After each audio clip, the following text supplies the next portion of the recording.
The battle for Minnesota's political future is taking shape this weekend. Democrats and Republicans gathering for their state conventions. Key endorsements could help determine some of the state's biggest races. Thanks for joining us on air and streaming. I'm Morgan Wolf.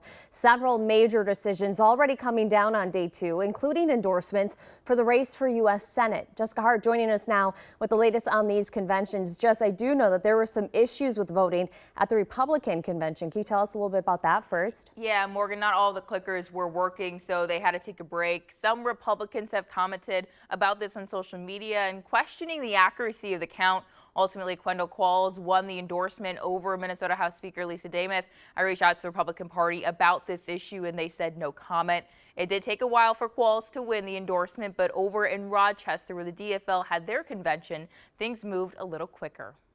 Two political parties, two different convention stories. I think for the DFL convention, the story of the day is really no surprises whatsoever. David Schultz, a political science professor at Hamline University, says Amy Klobuchar, Keith Ellison, and Peggy Flanagan winning the party endorsement for their races wasn't surprising. Now, the advantage of getting the endorsement at the convention is that now you have access to the party lists and party resources. Angie Craig dropped out of the DFL convention, leaving the door open for Flanagan. But Schultz says that doesn't mean Flanagan has the primary locked in. The pattern oftentimes with Democrats is they get the endorsement at the convention, but they do not survive the primary.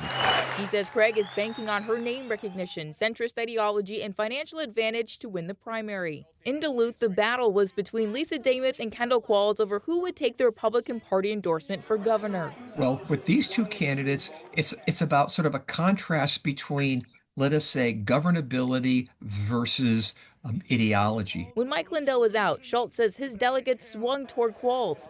Unlike the DFL, winning the Republican Party endorsement carries a lot of weight. Generally, what happens for the Republicans is that the convention endorsement, that candidate winds up still winning in the primary. There seems to be more ideological discipline or a greater discipline among the Republican Party in terms of the connection between convention delegates and primary voters.